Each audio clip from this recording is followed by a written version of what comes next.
chat screen, and that should be okay. Yeah, sure, that can be done. Yeah. Okay, then over to you, Pranay.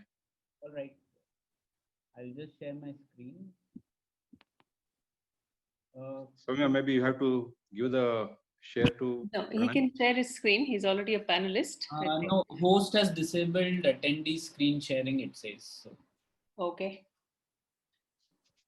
Done. I've done it. Yeah, I'm able to see.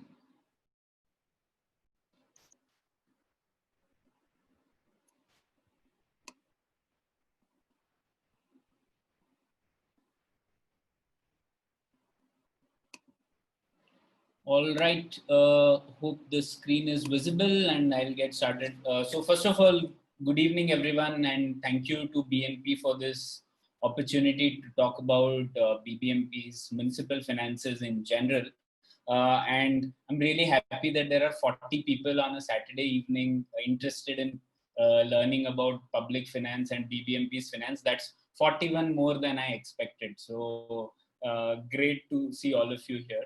And I also firmly believe that a lot of the change at the third level of government will only happen when a lot of people are actively involved and understand the issues that are there in the governance. So it's so nice that so many of you have shown your interest in learning more about this topic.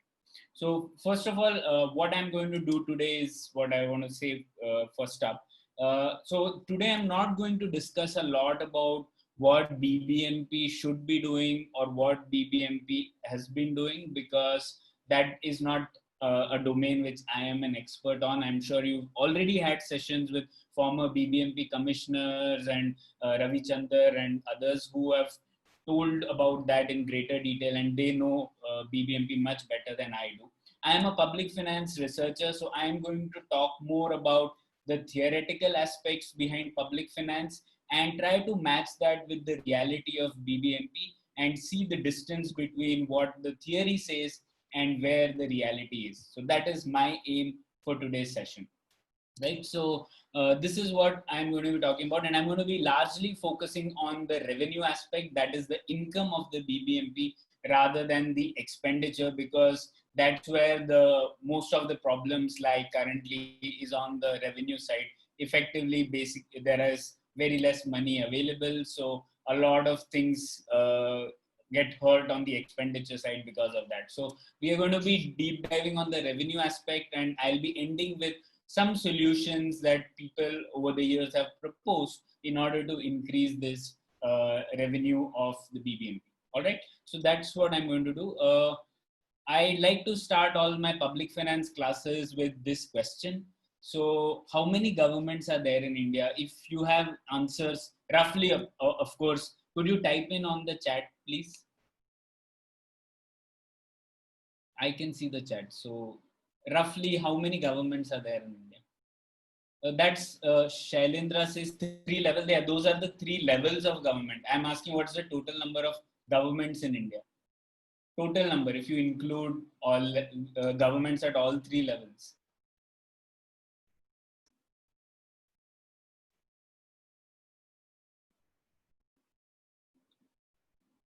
$5,000 plus, okay. 500, 108. Yeah, it is a huge number, but we should know the at least the range of the number, right? Is it in thousands? Is it in lakhs? Is it in crores? At least that much we should know since we want to understand India's overall governance. Okay, 80. The highest one is 5,000 plus. Okay. All right. 10,000 plus, still not close. This is the answer. Okay.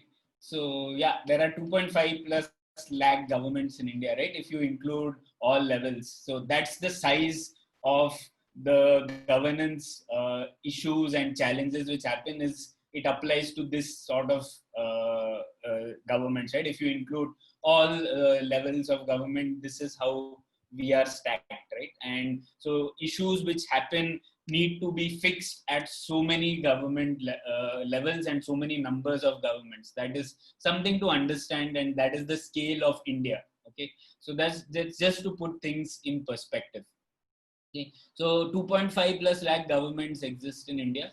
Now, the next question, again, something that I like to pose in a public finance class is, what do you think the answer to this is? What percentage of India's GDP is spent by India's municipal governments? Okay, so just to help you understand the context, as a rough rule, 1/4 of India's GDP is accounted by expenditures of all Indian governments combined. So if you put all those 2.5 lakh governments together and tally up how much they spend on how much they earn, it comes to around 27% of India's GDP. Okay, so it's 1/4 as a thumb rule. How much of that 27% is spent by municipal governments? So Ram says 0.5. Any other answers? So out of 27%, that entire pool, 0.5% is municipal, he says, and 26.5 is the state and union governments. 2 to 3% of overall GDP is what Senthil says. Any other answers?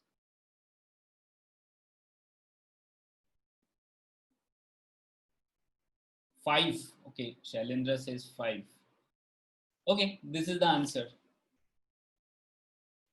It is abysmally low, right? It is 0.8%. This number comes from a study commissioned by the Finance Commission, the Union Finance Commission. So this is the real number, okay? It's 0.8% out of the 27% that all governments totally spend. So as you can see, it is quite a low number, right? It is quite small, even in India's overall governance system. So that is where the problem starts. You know, if the union governments and state governments are majoritarily spending all the funds, and those funds reflect in their budgets, then there's very little left for the remaining, 2.5 lakh governments to spend their money on. So that's where the problem starts, and that's why I want to focus mainly on this particular issue. Right? Okay, so now let me go into, so this was generally an overview of how municipal finances in India are, just 2-3 numbers for you to keep in mind. Now I want to look at BBMP closely, and I'm going to wait on this slide for some time just to give you a good picture about how the money to BBMP comes from. Okay, so broadly there are 3 sources of revenue. Union government, state government, and own revenues, right? So these are like 3 revenue streams for BBMP or any urban local body in India. Okay, so how does that happen? On the union government side, there is nothing constitutional about giving money to the local government, because that is not a subject in the union list. So what they do is, generally there is a Union Finance Commission which needs to submit its recommendation every 5 years, and that is a constitutional body. And one of the terms of references of that Finance Commission is to give money to the state governments to aid the money that they can then give to municipal levels. Okay, so that is a grants and aid that need to be given to the state governments to help increase the resources of the municipal. So remember, that's a transfer to state governments, and state governments are supposed to give that money further down to the municipal governments. Okay, and it is only if you read the entire term of reference, what it says is that the State Finance Commission needs to recommend the money, and whatever is left, so maybe the State Finance Commission recommendations, even after you do that, the requirements of an urban local body are not satisfied. To bridge that gap, union government needs to give money from the Union Finance Commission. Okay, so it's just a function to aid the already existing resources. It is not meant to be the primary revenue source. Okay, so that is the Union Finance Commission grant, and this generally happens every 5 years. And we are currently in the 15th Finance Commission period, and these happen regularly. So generally the Finance Commission recommendations are they are only recommendations. They are submitted to the president, but they are generally accepted. The main tax devolution formula, at least, has been accepted by union governments over the years. Okay, so that is how the Union Finance Commission grant works. That money goes to state government. Most of it is used by state government, and there is some money allocated to state governments that they need to devolve further down to municipal levels and the panchayat rural development levels as well. Okay, so that's the union finance grants. The second source of revenue is the state government sources. So these are again through two sources. Okay, so within the state government, just like there is a finance commission which exists at the union level, there is a finance commission which exists at the state level. So this came into being after we had the 73rd, 74th Amendment. So as part of that, the one of the requirements was to create a state finance commission, and that needs to further decide that what is the percentage of money that the state government should reserve for local bodies. And so they do two things. Okay, one is a vertical devolution and one is a horizontal devolution.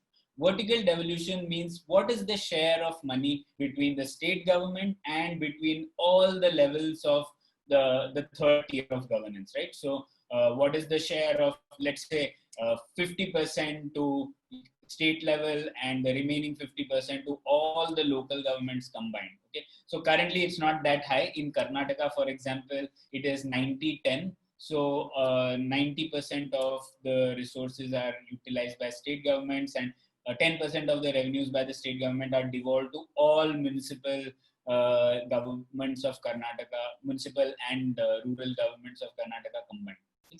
So that is the state finance level. Now we have to understand why state finance commission grants or union finance commission grants are important.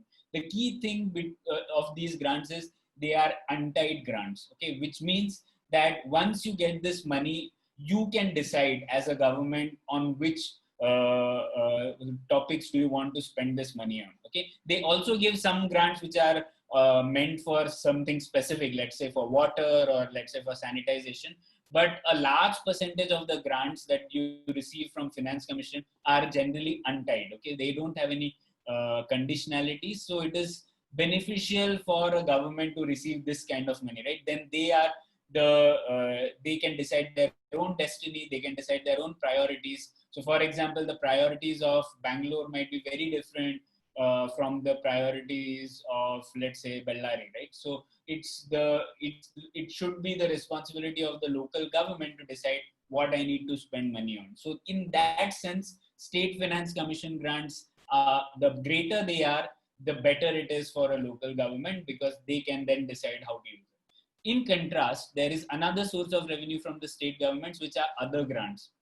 Now, these are the grants which generally are given for a specific purpose. So, say the state government is running a scheme for, social welfare, or for PDS, or for distributing food, or in a disaster they want to natural disaster, they want to spend money on a particular area. So the money which comes from this source to the local government, that will be tied to a particular purpose. So they will have to use the machinery of the local government, but they can only spend it on that particular purpose. All right.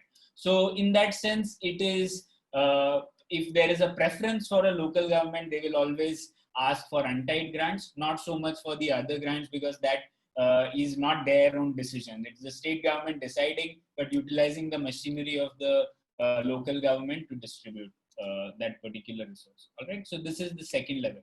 The third one is own revenue. So this is what the BBMP raises money on its own. Okay. So this again is divided into two main categories.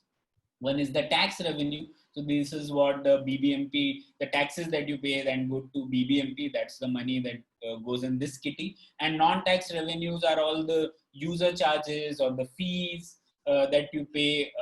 For example, parking fee, or you pay user charges fee. You also pay a cess for sanitation and all that, right? So those things go to the solid waste management cess and health cess, those go as those go as revenue to the local government. All right. So it is broadly divided into two: tax revenue, non-tax revenue. Okay. So that is how we have to understand where BBMP gets its money from. So now, what is the split of all that money? It's given in the chart on your left side. So this is from 2018-19 budget figures, and these are the actual numbers. Now, what you will see is that the total was somewhere around 7,200 or 7,300 crores.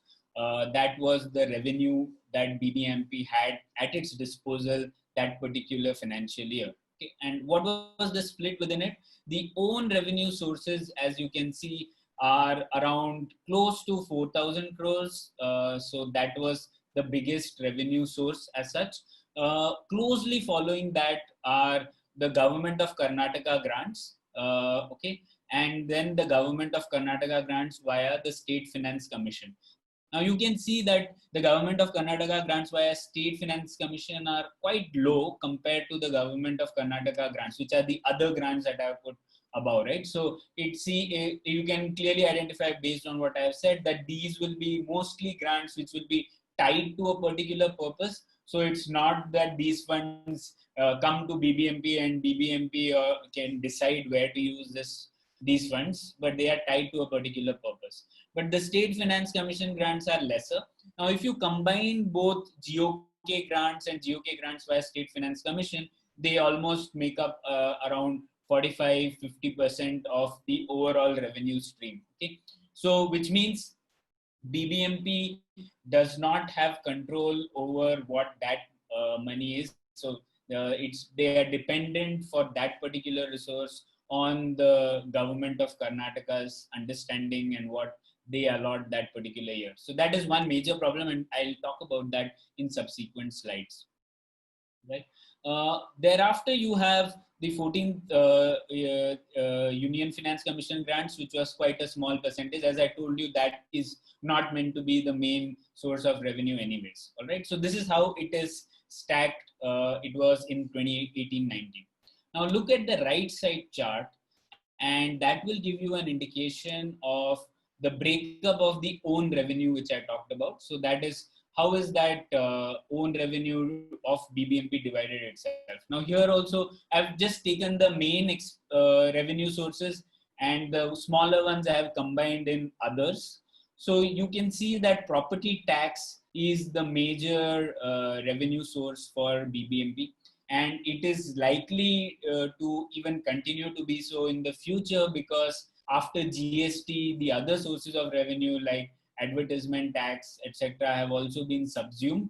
So that hurts the local level government in that sense from revenue generation. Okay, so that is the property tax. But you can see some of the revenue sources which are heavily underutilized here. So for example, if you see parking fees, it's it's a few crores. Okay, it's like really small amount, hardly visible on this scale.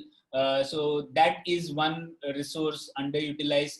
Trade license fees are actually fees which you need to pay. Is a non-tax revenue. It's a fee you need to pay to the BBMP when you start any business in within Bangalore. But the problem with this is that the trade license fees are perpetually marred in controversies, because you have huge amount of regulations and confusing regulations on whether an area is only residential, whether it is mixed, whether commercial properties can come up in that or not. So because of this really convoluted system, what happens is it gives enough opportunity for corruption. So businesses anyways continue their establishment in a residential area, but they don't eventually pay the trade license fee. They give money to someone, and they don't need to pay this trade license fee at all. So simplifying those rules are really important to increase this part.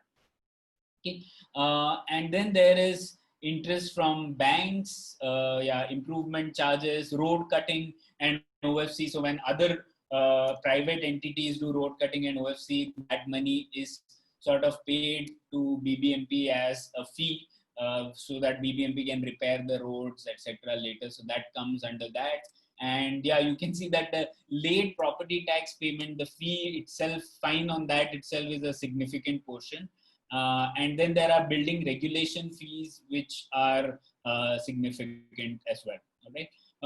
There is a question, what are the revenue leaks, revenue not collected? That is not present on the budget, so we don't know about that at all, right? But you know, and I'm sure you know this better than I do, what are the various sources of corruption that happened and where are the revenue leaks which happened because of that. But in the budget, obviously, you will not find that. So this is what is the situation given what is actually collected and reaches the government's coffers. All right. Okay, so this is how it looked in 2018-19. I'll move on. Now I'll discuss what are the main challenges and what are the things that need to be done. So first up, these are some of the principles governing good fiscal decentralization. All right. I will talk about that, and then I'll go to subsequent challenges and to see how far we are from this reality.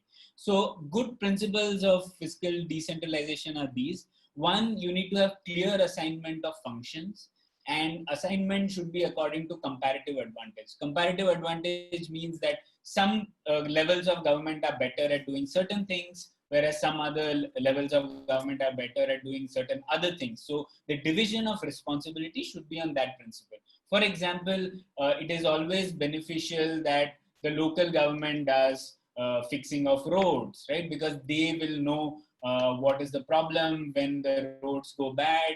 They'll have more people at that particular location, right? Whereas something like monetary policy and managing the exchange rate is best done at the union government level, right? Because you don't want to have different exchange rates or different currency rates at different places in India. So it is best left to the union government. So there are principles like that, and the constitutional broadly tries to divide based on this comparative advantage. So you have state governments doing social infrastructure. So health, education is broadly the first mover in all this is meant to be state governments, whereas all physical infrastructure is meant to be in the domain of union government. So that is at the state and union level, but that doesn't exist at the third level of government, right? So there are certain functions. So after the 74th amendment, you had an indicative list of 18 functions that state governments needed to devolve to the local governments.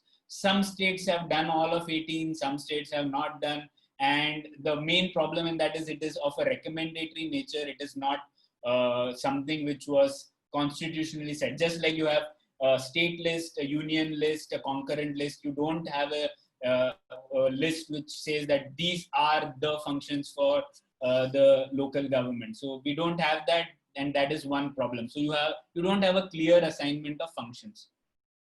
The second principle is systems and institutions to deal with overlapping assignments. So there will be overlapping assignments. So you need to have system and institutions to do bargaining, negotiation, to identify what is your task and what is mine, that kind of a division.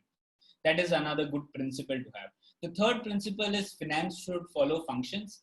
So this is important. You don't want a lot of functions given to a local government without having the finance for that, right? So then you will have a system where you have a lot of responsibilities, but you don't have the money to do that. So you are going to be perpetually waiting for some other level of government to give money, right? So that is one important principle. So that means that subnational government should also have productive tax sources.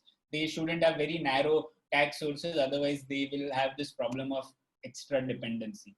The fourth principle is accountability requires that local services should be paid for locally, and services with spillover should receive matching transfers. What it essentially means is that as far as possible, the local services that you get need to be paid for locally, right? So you need to have user charges, you need to have enough money sources that you can raise locally, and you don't want to depend on other levels of government. But there are services which are spillovers, right? So for example, the roads that go from Bangalore outside to other cities are have a lot of spillovers, right? That the advantage of that road is not only limited to BBMP limits, right? Even the people from Mysuru have advantage of using that road, or people from neighboring villages also have. So that the BBMP can't pay for on its own, obviously, because there are positive spillovers of those. They need to be given as matching transfers from the state governments, and then BBMP can contribute some money, and that is how that connectivity can be built. So that is another principle to be followed. Finally, what you have to see is that intergovernmental transfers are unavoidable, because even at the state levels, it's not as if the state governments are able to raise all their revenue on their own, because in the constitutional system, a lot of all our income tax, corporate tax, so direct taxes directly go to the union government level, and then the finance commission, as I told you, decides on a formula to divide between union and states. So these transfers are sort of unavoidable in the current constitutional system, because the majority, the big sources of revenue are with the union government. That revenue government they collect, and then it is divided further. So intergovernmental transfers are unavoidable for both state levels and local government levels as of now, but they need to be designed such that you prevent perverse incentives, right? You don't want a system in which the lower levels of government are comfortable that, I can spend money whatever I want on, because the money is anyways going to be given to me by a higher level of government. So I can be more profligate with what I want to spend on. So you don't want that system to evolve.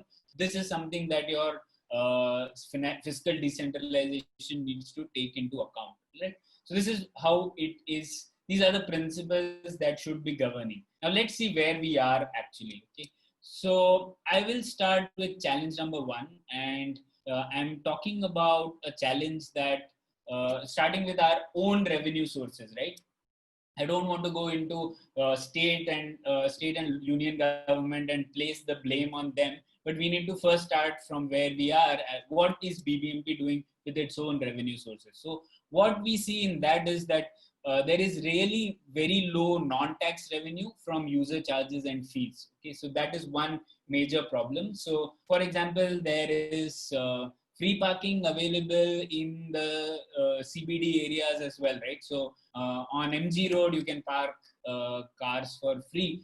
At least on Brigade Road, you had a system to collect money, but on MG Road, still you don't have. So that is a big revenue source loss. So actually, we done an estimate analysis for this, just to understand the question that Senthil asked about what are the potential revenue losses. So on parking, when we did the study a couple of years back, and we assumed that in a ward there will be at least one road which will be parked, which can be used for parking, and you can charge parking charges there. And we estimated the value of that parking based on the property rates around that area, because you are effectively occupying a car space for 8 hours, right? So we used that estimate, and we found out that BBMP is losing anywhere up to 500 crores money because of not parking in these areas. Okay, that's a big sum, right?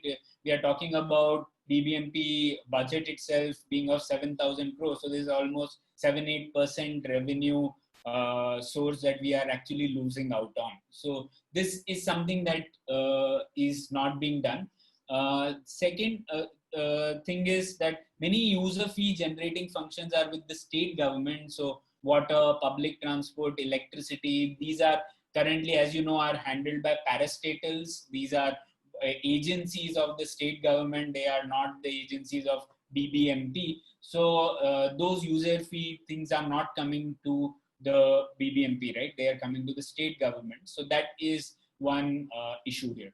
The third one, as I told you earlier as well, is the trade license fee. If you have simpler laws which decide where a business can establish where a business can start, and what are the rates that they have to pay for their trade, if those are much simpler, then you won't have this problem of leakage. Remember, corruption in a lot of these things happen because of convoluted laws, and you will always be able to get around it by paying some money and not paying the fee, which you pay fee, but you don't, that doesn't reach the government, that reaches someone else, right?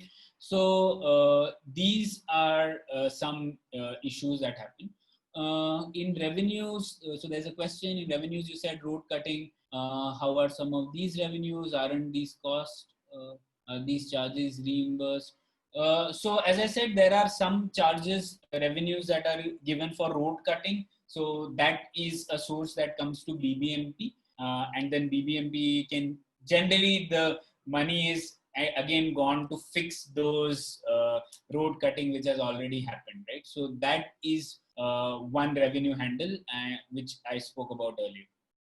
The third one, and this is a big one, as we saw, the biggest tax base, the biggest tax handle that local government has currently across India is property tax. Okay, and again, property tax is not devolved to all urban local bodies in India. As I told you, it was a recommendation that there are certain things to be devolved. There is no constitutional right to money for these local governments, right? So that is a sort of a big problem in our governance as of now. But most of the governments, state governments, have devolved property tax collection to the local governments. At least in Karnataka, we see that. So so this is the biggest source of revenue for the BBMP as well. Now just look at that here. Now this is a study done by the Economic Survey of India, and I gave that reading as well as a pre-reading that if you had time, you would have seen that. Please go through it if you haven't. So they try to estimate what is the potential revenue loss on account of property tax. So this was a huge number, right? They said that anywhere between 4 to 7 times the current amount of property tax collection can be raised, but it is not because of various reasons, right? So the potential is 4 to 7 times the current number. So one of their estimates was around this 5 times, right? So it is 20% of what the potential is. So they had some ranges of FSI, some approximations. So the range is 4 to 7 times the current revenue. That means if we actually go through the actual potential of property tax revenue, that can fund the entire BBMP budget as of today, right? That is the power which is underutilized as of now, right? So the really low utilization of property tax potential. And mind you, Bangalore is one of the best cities in India on account of this. There's a lot of thing done on GIS mapping, which has improved this, but the revision of this rates hasn't happened from a long time. So that's why the collection has been low for some time. And then obviously there are corruption and other things which happen. So potential, if you want to just keep it as a thumb rule, remember it, we are just earning 1/5 of the amount that we can through property tax alone, right? So this is the first challenge that I talked about. The second challenge is overlapping assignment of functions. I'm sorry, I'm going to run over time. I hope that is okay. I'm quickly going to finish. Yeah, it's around... okay, Pranay. Maybe another 10 minutes you can take. All right. Yeah. Because you already answered some questions. The challenge. Yeah. So challenge number 2 is overlapping assignment of functions. So as I told you, a good fiscal decentralization principle is every government needs to know what it is in charge of, right? That should be clear. But that is not so in many of our local government levels. There is ambiguity. For example, who does town planning? Okay, it is whether the MPC, BDA, BMRDA, that all those things are still mired in confusion. So when there is overlapping assignment of functions, the lower level of government suffers, right? And then the functions will be taken over by the state level. And in fact, town planning is also a function which is a big source of revenue also, and it is a big source of corruption also. So that itself, that is a revenue source, a legitimate revenue source which local governments don't get often in India. Then there is this statement which one of the doyens of public finance in India, Raja Chalaya, said that everyone wants decentralization, but only up to their own level. So that is one more thing that plays out in all our governments. So currently we have state governments. When we talk about decentralization, they always talk about, union versus state and the fiscal federalism and blah blah. But when that decentralization principles don't filter to the next level of government, which is local government, right? So state governments do pathetically badly when it comes to forming state finance commissions, when it comes to distributing the revenue to the local levels of government. That doesn't happen. So that is something that can only be changed through a more active role of citizens and us demanding that local governments need to be financed properly, right? Finance should follow functions. If they are supposed to do 20 things, they should also have the money to do those 20 things, right? And then in Karnataka, what we see is that out of the 18 indicative functions, only 14 have been devolved. There are few which are still with the state government, and some are done jointly, like fire services is one thing which is still with the state government, not completely devolved.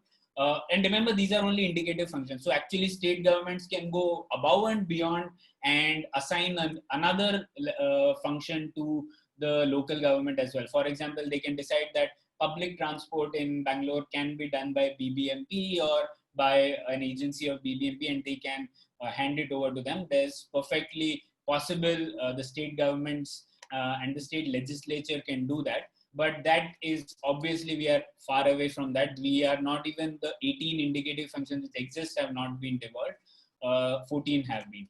And then you see a plethora of parastatals. You are well aware that it's not just BBMP which is doing things in Bangalore. So you have a lot of other agencies which are agencies of the state governments, and that's where confusion also happens and things are not coordinated. Challenge number 3. So I talked about functions. Now talking about, does the finance follow functions, right? So that is a major problem, that we don't have a constitutional right to money. For example, I said it, nothing in the constitution said that this money is the charge of the local government. So because that is not there in place, if, a lot of functions, then state governments get to decide, and state governments obviously don't want to let go of a lot of these finance handles. So that becomes a problem. That leads to high dependence. It's not so bad in Bangalore's case because as we saw, own sources of revenue are still more than 50%, just around that number, and they are also underutilized. But still, we have to realize that there is a high dependence in the remaining 50%, right? It is still dependent on the state government. Then a good principle again is that stamp and registration duties on immovable properties within the city can generally be given to local governments, but that is not the case in our state. So you still have stamp and registration duty, which is a significant source of revenue for the state government, that goes directly to the state government and then not to the local government. So that is one thing which can be thought of devolving to all our urban local governments. Then the third one is little autonomy in increasing tax rate. So if you want to increase a tax rate also, there are issues. You can't do that suddenly. You all need a lot of approvals. So that becomes a problem. Then a good principle in this is again something called the Vixelian connection. This is a concept from public finance. Basically, it says that there should be high overlap between 3 circles. The circles of those who decide, those who benefit, and those who pay. Okay, if you see those as 3 circles in a Venn diagram, the higher the overlap, the better the tax administration and governance is. Now you can clearly see that there is no overlap here, because a lot of money, those who pay are urban residents, but those who decide are not urban residents. It finally gets decided by the state government. So our wards don't decide. And there is also no overlap between those who pay, right? So for example, you can charge for parking, which I said, if people are using government land, government roads, which are built by the government for parking, curbside parking, they should be charged. But that is not happening currently. So there's no overlap between these three circles, and that's why the quality of service delivery is low, right? Those who pay, those who benefit are not the ones, those who decide, right? So that leads to a mismatch between expectations and delivery. The final one in this is that GST has probably, it's a great reform in the sense that we have a common market now. But if you see, the impact has been felt disproportionately by local governments, because after you add GST, certain sources of revenue like advertisement tax, etc., have been subsumed under GST, but they have not been compensated, right? So you have a compensation mechanism for state governments that they have been told 14% will be given to you year on year for the next 5 years, but nothing is given to the local government. No such compact was done there. So that is a problem, and that requires a bigger change, probably a constitutional amendment, that just like you have state GST, union GST, you should also have a local GST, three parts to the GST within the 10% or a 20% bracket, so that you have a definite source of revenue for local governments as well. Okay, so that is an issue. Finally, these are the final set of challenges. The borrowing route is underexploited in local government. So now what you'll see is both state governments and union governments run fiscal deficit. So which means they spend more than they earn, and they make up for this deficit by borrowing from the market. So basically they issue bonds of one form or the other, and they raise money for a particular project. Now that is not done in municipal governments at a large level, but that is a thing which can be exploited to, at least that revenue sources can be raised from here. So here again, you need state government approval. So that is again an issue.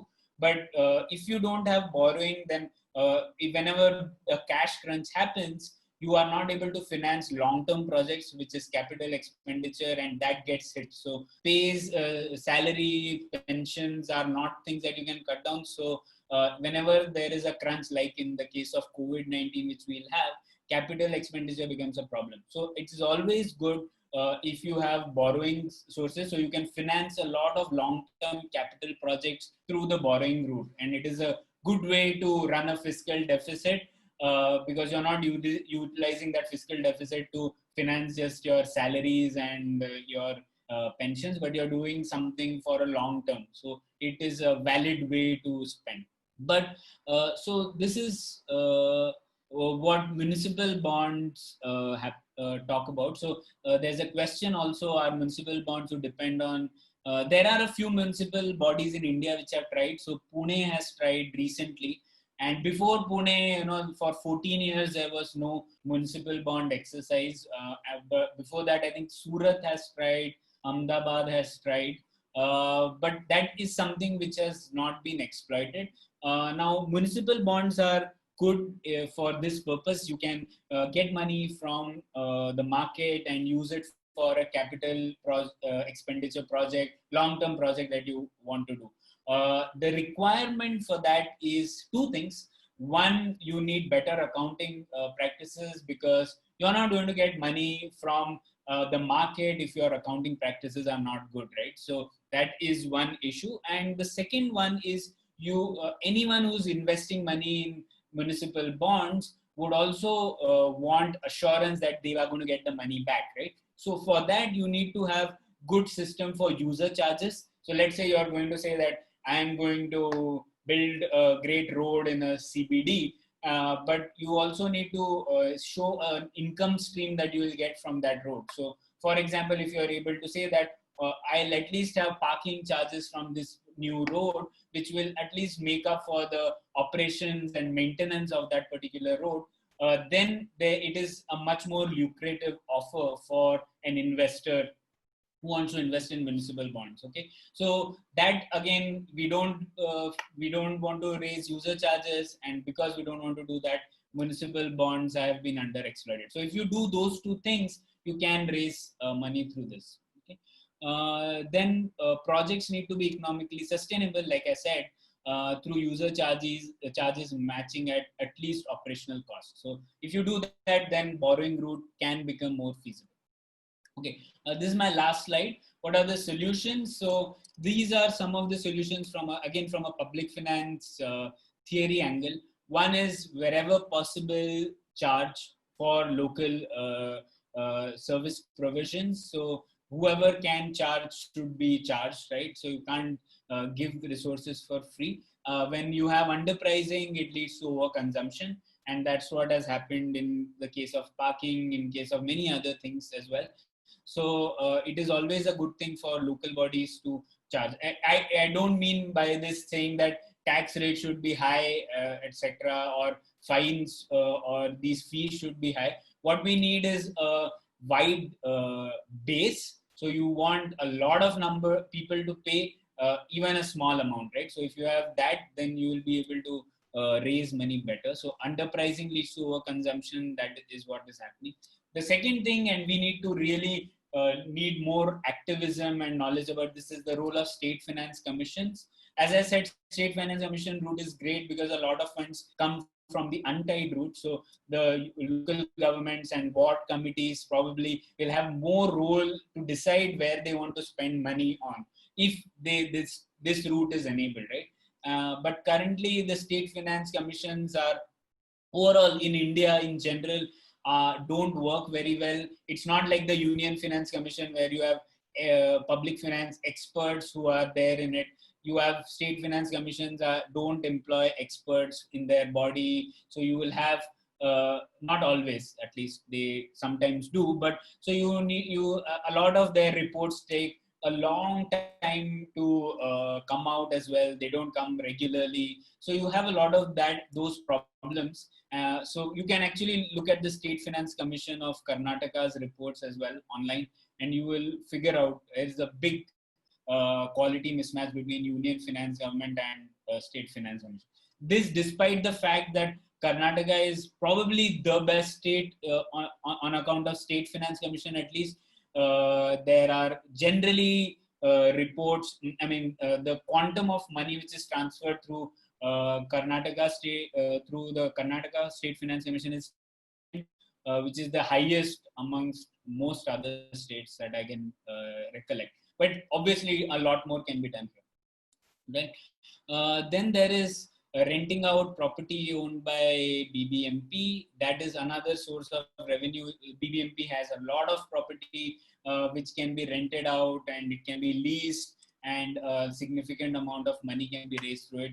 Again, a potential revenue source which is getting missed. I didn't see the estimates for this, but there are a few estimates in the articles that I sent to you. So maybe you can take those as the baseline to look at. And finally, simpler laws for regulating businesses so that trade license fee can go up. If we can utilize that route, again, that's an underexploited revenue source that we are missing out on. Right? So these are some of the things which we need more attention on, so that our local body can be financed much better. And if it is financed much better, then it can do a lot more things better, right?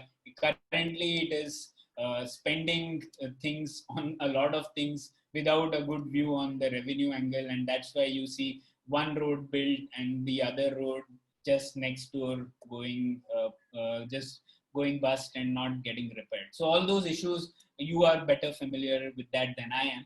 But I just wanted to talk to you mainly about the revenue angle and where we are missing out. With that, I will end this presentation. Thank you. Thank you, Pranay. That was a very interesting talk by you. You really perked up the interest in the discussion by asking those wonderful questions in the beginning. And that really increased the level of curiosity by all the participants. And then you gave an overview of the BBMP finances from a revenue angle. And then you also listed out the challenges faced by the BBMP and some solutions. So overall, it's a very good bird's eye view of the finances of BBMP and the challenges it faces. Now, before the participants' questions are answered by you, I have a few questions from BNP. Both the central government and the state governments, when they do the budget exercise, they start by asking for inputs from the citizens for example, state government sends out questionnaire to various trade bodies and organizations at least 2 months before the budget exercise in February, right?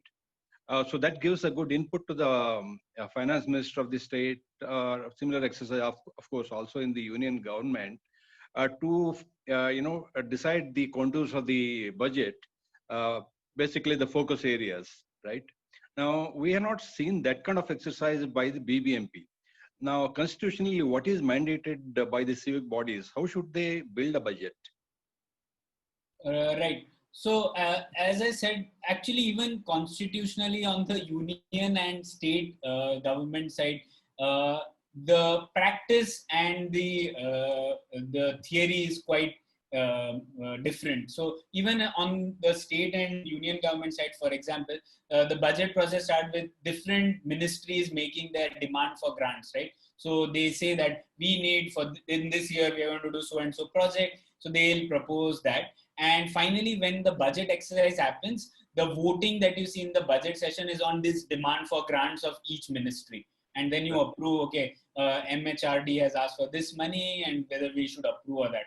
Obviously, so first MHRD makes demand for grants, they are discussed in the cabinet, and then the cabinet's finance ministry, obviously a lot of people ask for more money, and so the finance ministry does some negotiation, and that is the final thing which is put forward for voting to the legislature. Now something similar happens at the state government level. So constitutionally there is no such requirement that these are exactly the inputs that need to be taken from XYZ industries or XYZ people.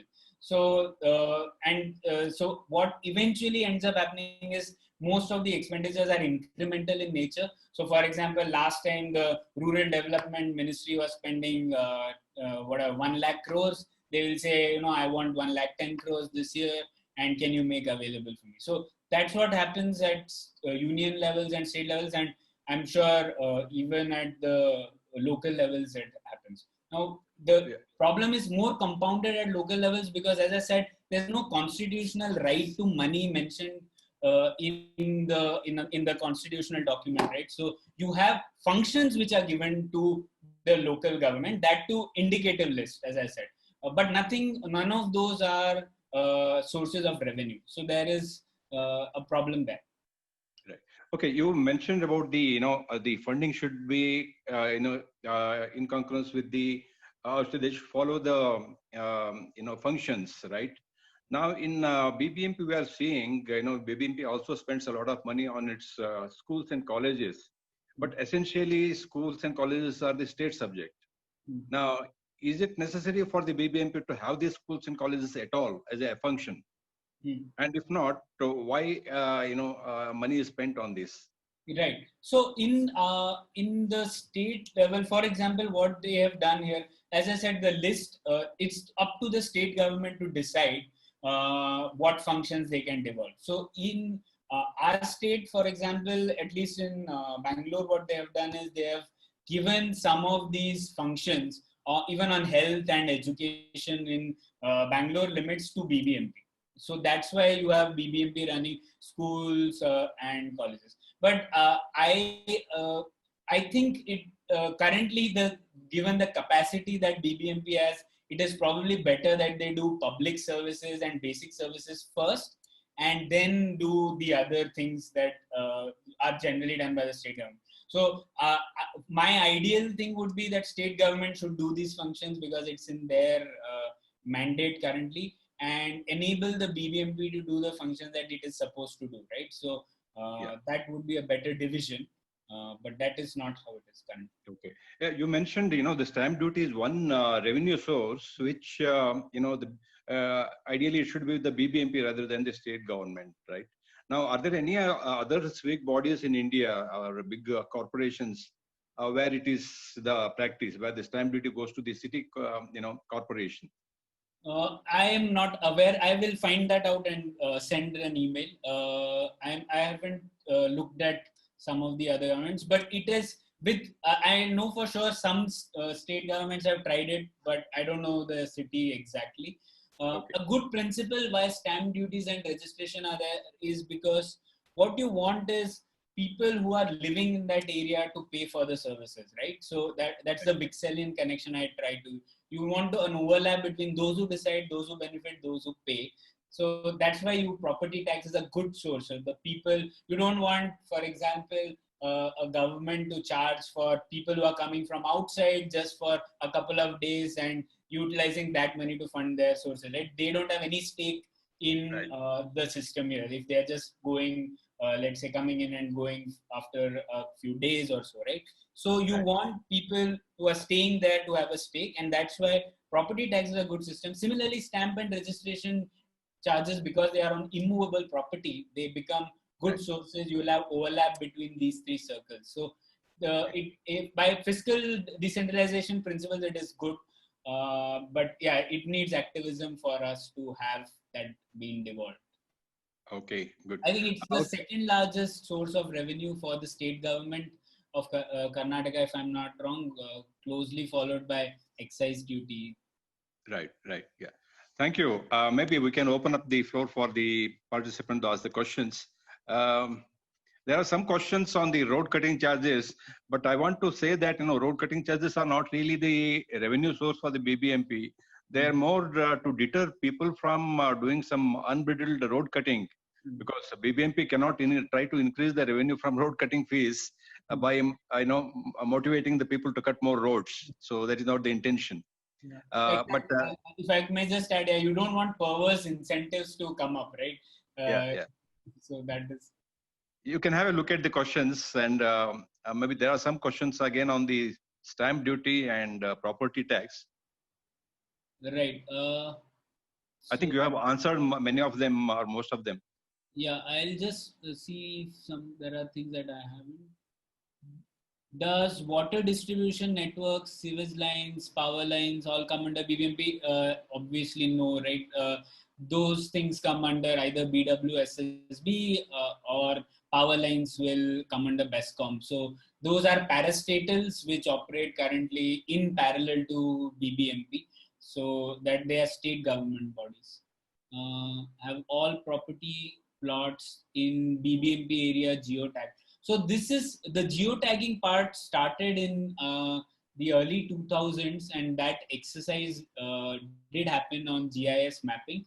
But as of what I know, a lot of those after the geotagging in the first phase, a lot of those lists haven't been updated, and even the property rate charges in many of those areas haven't been upgraded. So that's why you saw an initial buoyancy in property tax collections in 2008-9 or so, but after that it has plateaued, and in fact last 3-4 years when I saw a few analysis, it has even actually nominally gone down. That is quite surprising, right? So I mean, obviously more things are getting built in Bangalore, so we need to be collecting more money, but that's not happening. So that's very surprising, and it clearly shows that there is a nexus, there is corruption happening in that area. But we are doing geotagging, so it is a solvable problem, but it is not being looked at. Right. Okay. Do you have anything to add? No, I just have one, question. If you look at Bangalore, the basic BBMP is responsible for providing service to the citizens, particularly basic service like good roads and sewage, drains, and these things, and health, of course. If you look at in the CBD, all the services are already good. There are good roads and infrastructure is already there. Whereas the outlying areas where a lot of new colonies have come up, particularly in those 110 villages who became part of the BBMP, basic services are missing. So is there some way by which the citizens can compel the BBMP to spend more money on the outlying areas and less on the CBD? For example, this is a tender shore. So much money is being spent on the tender shore. It is a very expensive project, but all centered around the CBD. Nothing of that comes to the outlying areas. So there seems to be some, anomaly in this, deployment of funds. We would like to know your view on this. Yeah, no, I mean, I stay on the outskirts, so I completely, and our office is on Church Street, so I have that mismatch completely visible to me every day when I went to the office. But the only so what we are talking about is horizontal distribution of resources, right? So even if you have a particular money coming to BBMP, which of these areas get money horizontally, more or less, that is a question of horizontal distribution. But to solve that particular issue, an ideal system would be that you have at the BBMP level, when the budget is made, all these wards negotiate. There are the corporators from these wards present their issues, and then there is a negotiation on what is our priority, etc. But that is not happening currently, right? The issues also happen because you have the politicians, or you have the more well-known people living in a particular area which they would want obviously to be better, right? So those incentives also get mismatched. So a principle that you would want to do is, for example, you could decide that there are areas you could look at, just like you have an HDI for Human Development Index. You could have an index of, there are water quality indices already, right? So you can decide that we need to ensure a particular quality in all wards in Bangalore, right? And then if we say that one particular ward is like way below the index that we want, so you decide the allocation of funds based on this distance from the minimum level, at least, that you want all wards to be at, right? So if you do that, this is done in many schemes. It is called when you design a scheme, you can decide what is a particular level to meet, and based on the difference between what is there on the ground and what you want, you can allocate funds to that. So that is workable. Some schemes at the union level try to do that, but it can be done at a more local level. It is not done currently. Okay. Perhaps that needs more informed corporators and citizens to participate in this dialogue, and then make sure that the funds deployment happens in the right way. Yeah. Okay. Are there any other questions from the participants? Yeah, I am seeing them. There are a few questions on interests and deposits. So those are some of the deposits that BBMP is holding with the banks. So those are just those. Then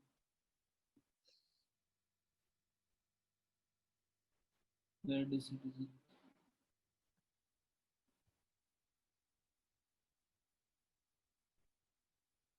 Okay, there are some questions on BBMP CEO education. I don't know about that. I know that the BBMP CEO will be an IAS officer.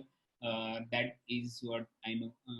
Shouldn't we apply street parking charges, as most buildings find it lucrative to occupy property totally? I think on the parking, a good starting point would be to at least make the roads in our CBD, in our commercial areas, the curbside parking, right? Those are the parking which the government owns that land. That those roads where people park, at least those can be charged as a first place. So, for example, maybe the MG road, right? For example, is a good. There is free parking there. I can't understand why there should be free parking on MG road. So those are certain places where we can start, and then it could be expanded over. So remember, a big problem with this is you need capacity to charge this, right? So for example, you might give a tender to someone to collect money on MG road, and then you can again have a problem where they are actually charging the citizen but not passing that money to BBMP, right? That often happens. So you need a system where you can keep track of this. So that's why I think you can start at a smaller level, at least one road in every ward, which is sort of a place where a lot of businesses are there, a lot of parking happens. Start from there and then expand it outwards to more areas. Okay, thanks. There is one question in the chat box. The question is, is there any session on the expenditure side of the BBMP? That is not the topic of today, but surely we will plan it in the future, because today it was basically about the revenues, the income of the BBMP. We will come back with some session on the expenditure side also. Yeah, actually, if I'll just send some links of the BBMP budget as well. Maybe if you have time, you can look at the expenses, because there was a question also on people asking about pay and salary and how many people are on their roles. You won't get how many people are on their roles, but you will definitely get what is the amount BBMP spends on salary, pay, Right. etc. It's all very clearly given here. Sure. So that's the link to access the BBMP budget for 2020-21. Right. We'll have a separate session on that, maybe within next 1 month. All right. I think 3 things we can do to improve current situation. I spoke about that on the last slide, a few solutions: trade license fee, parking charges, property tax potential increase. Those are like 3 things the BBMP itself can do. You don't need things to change at state or union level for these things. Right. Right. Okay. I think that There more are or some less. questions in the chat window as well. Can you please go through them? Some people have typed in chat. In the chat window, please. Yeah. Is there okay? Is there a deficit, or has all the revenue generated been spent? So okay. So there are 2 things to say. First, at the beginning of the financial year, what you have is budget presented, right? And this happens at all 3 levels. So those are only estimates that the government says. So they say that, this year we are going to spend so much on so many things, and we are going to raise revenue through so many things. So generally what happens is that revenues get overestimated and expenditure gets underestimated. Okay, so you will always have a problem. So when you see the actuals and the revised estimates of previous years, you will see a big mismatch. That what they said in the budget is not what actually happens 1 year down the line, because you will have revenues which are under collected and you have expenditure which is overdone. Okay, so that generally happens. And so if there is a mismatch between the budgeted numbers and the actual numbers at BBMP as well. So you will have budgets presented of 10,000 crores. Eventually, expenditure only would happen around 7,000 crores. But the revenue also raised is only 7,000 crores. So in the budget, they would have presented 10,000 crores revenue we'll get. That doesn't happen eventually. So in net, finally, after a year, the revenues and expenditure generally get balanced, but at a lower level, right? So you have underspending, which happens compared to what was talked about in the budget. Okay. So there is one question in the chat box about the revenue leakages. Here I have one question to you, Pranay. In the central government and to some extent the state government also, there are some checks and balances how the money is spent. There are a large number of legislative committees or parliamentary committees which keep a watch on the different functions of the government and how the money is spent, is there any leakage and all that, in addition to the CAG, right, Comptroller and Auditor General of India. So but that kind of checks and balances seem to be missing in the BBMP administration. So what is your view on this? No, I think, again, I will say that at the union and state level, again, CAG is one body which does that. But beyond that, we actually don't have a body, even at union and state levels, to look at this function. Let's say if a government just comes and says, we'll give 50,000 crore scheme, but no one is there to identify that, do you have the money for that 50,000 crores? Do you have the money to finance that? That is a big problem. So in other countries, for example, there is a congressional budget office in the US, something like that is there also in Australia.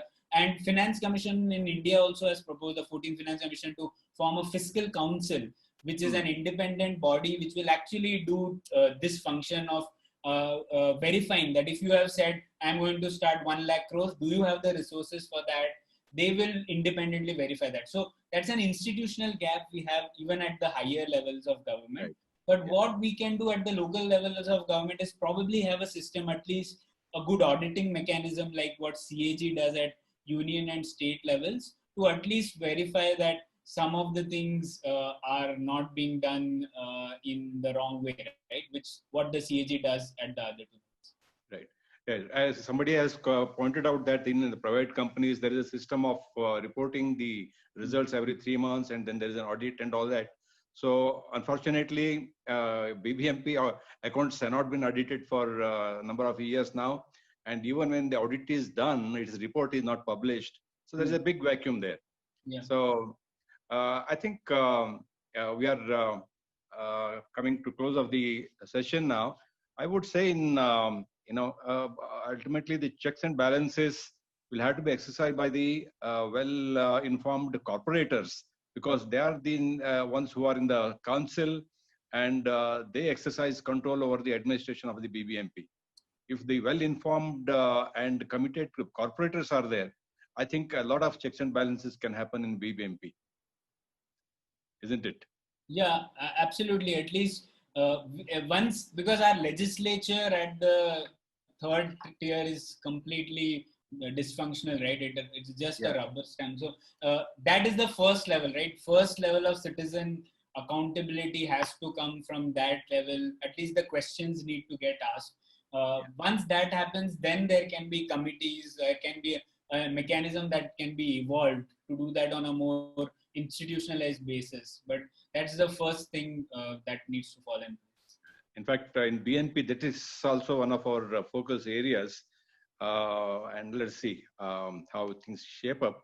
So if there are any further questions, please raise your hand or ask the questions now. You can unmute your mic and ask the questions.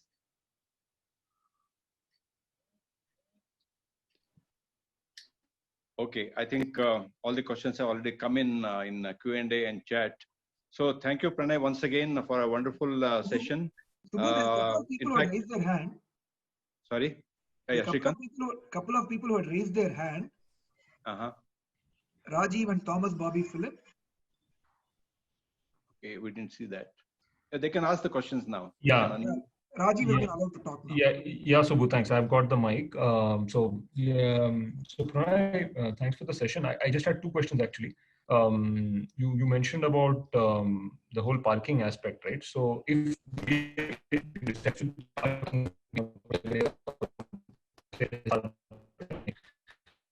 like can someone file a case challenging it, or can the state government overrule it and stuff like that? I mean, just where.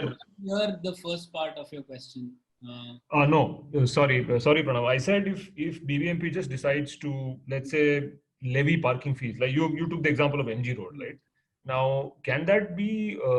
Is it within its right? Can someone file a case challenging it, or can state government arbitrarily overrule it? Where's that? Where does the legal position stand on that? So if the road belongs to BBMP, they can actually charge this. See, legally, yeah, there can be cases that, why was it suddenly raised, etc. But as such, if the road is owned by BBMP, they can do it. It shouldn't be a matter. The case will be ruled in favor of them. Okay. I'll just quickly go with my one other question. I don't know, Subbu, if there were session notes circulated, Pranay. I don't know if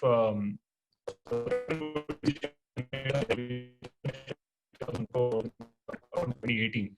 Now, I know Subbu said that expenses are not in scope, but it's quite fascinating as to how a non-cash item can just be without explanation. I mean, if you think you can answer, would love to hear your view on it. Again, your voice broke off. You said non-cash item. Could you just repeat that? No, so the session notes had a reference to the audited accounts of 2018, which has depreciation as a 3,000 crore item, which is a non-cash expenditure, right? Yeah. Which basically means that cash is there, but it's somewhere. Just would love to hear your perspective on, where is that cash, and is there further accountability or some transparency around that?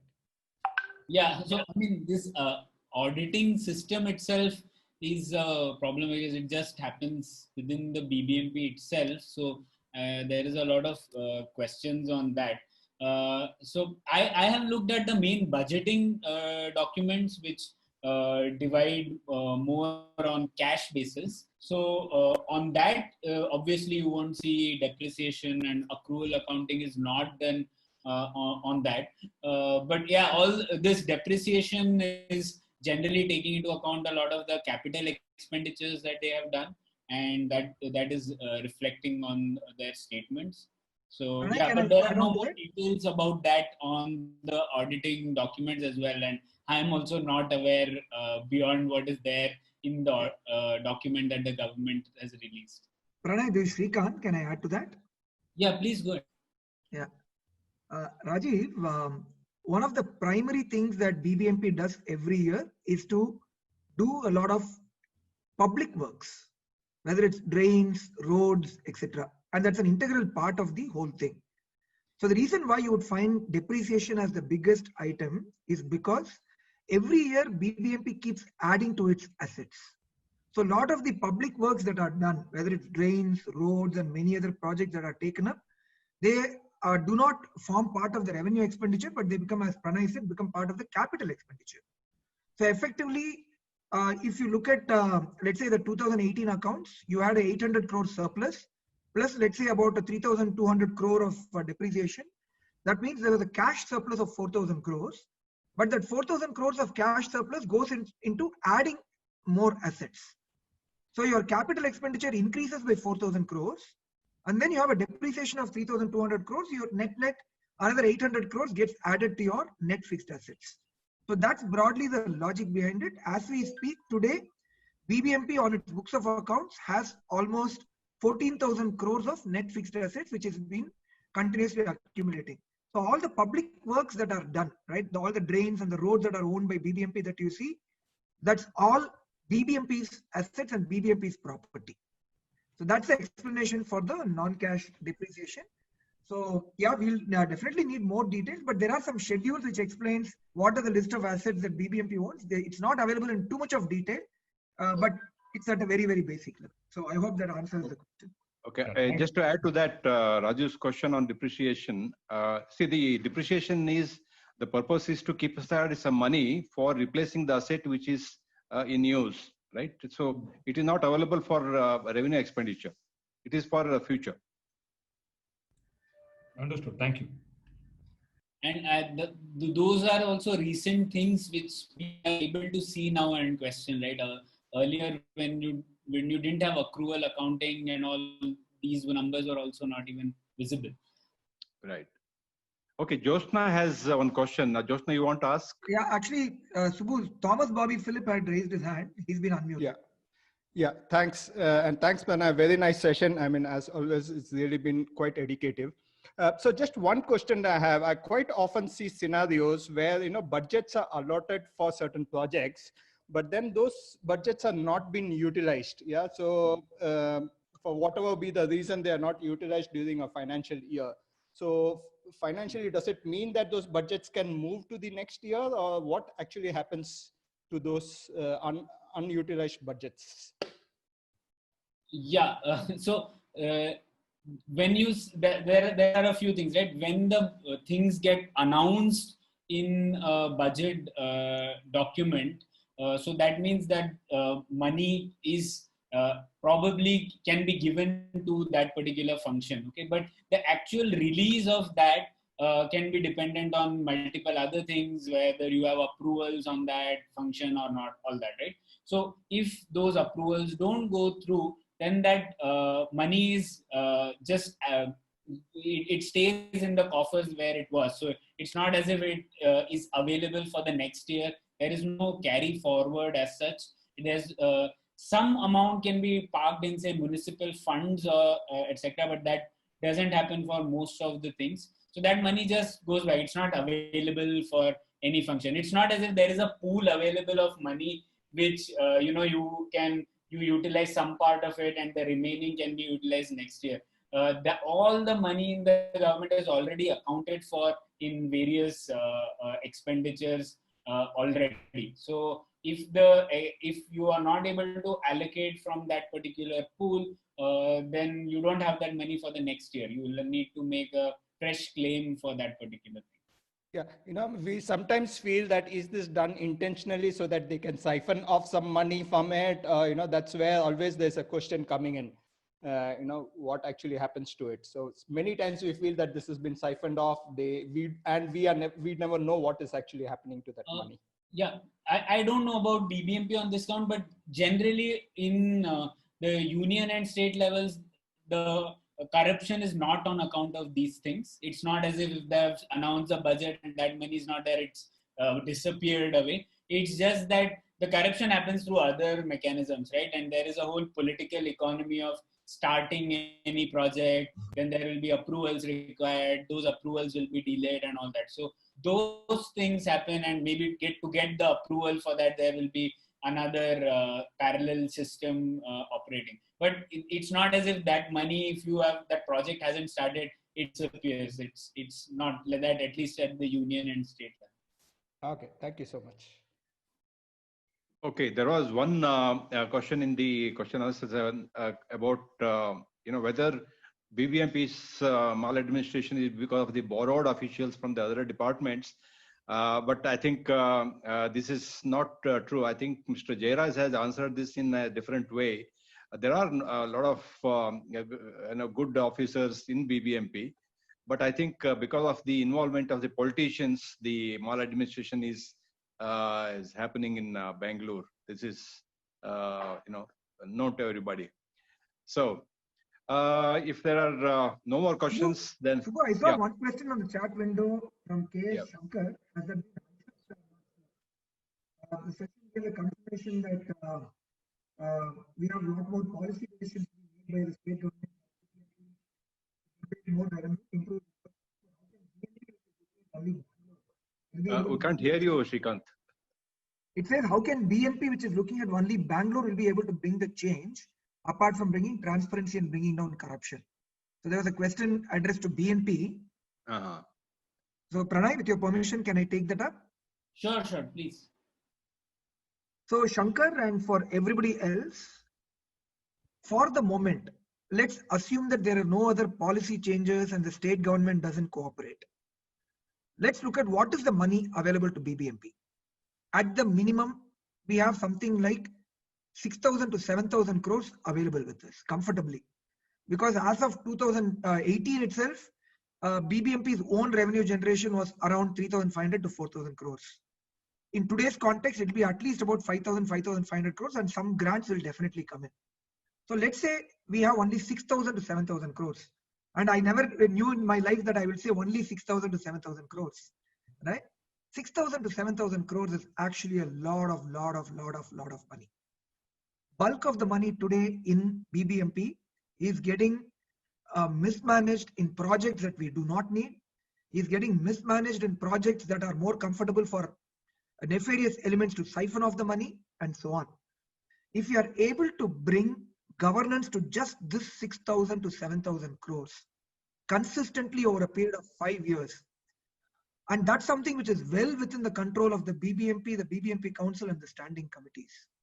If we can focus on that, forget about the state government giving any additional grants. Forget about the state government even giving 4,000 crores of grants. We don't even need that. If half of that money is utilized properly, which today is getting mismanaged at the BBMP Council level, indirectly controlled by the state government, I don't think we need to have answers beyond that. Yes, beyond that, if we fight for policy changes, more money comes in, and we are able to bring transparency and bring down corruption on that, even better. But the view of BNP is that we don't even need any of that today. What the city needs today is spending of whatever money. So today, even if you have 8,000 crores available at your disposal, the money that actually reaches the ground is not more than 2,000 to 2,500 crores, that too on projects that we don't need. If you actually have 5,000 crores that's actually used for projects that are needed by the citizens, the city will be in a much better shape. So that's all that I would like to say. So I think BNP has a great chance to start bringing not just transparency and bringing down corruption. We can actually work towards getting the real work needed by the citizens to get done on the work done on the ground with half the budget and half the spend that we have, which can be more productively deployed. That's all that I wanted to put forth. Thanks for the time, Pranay.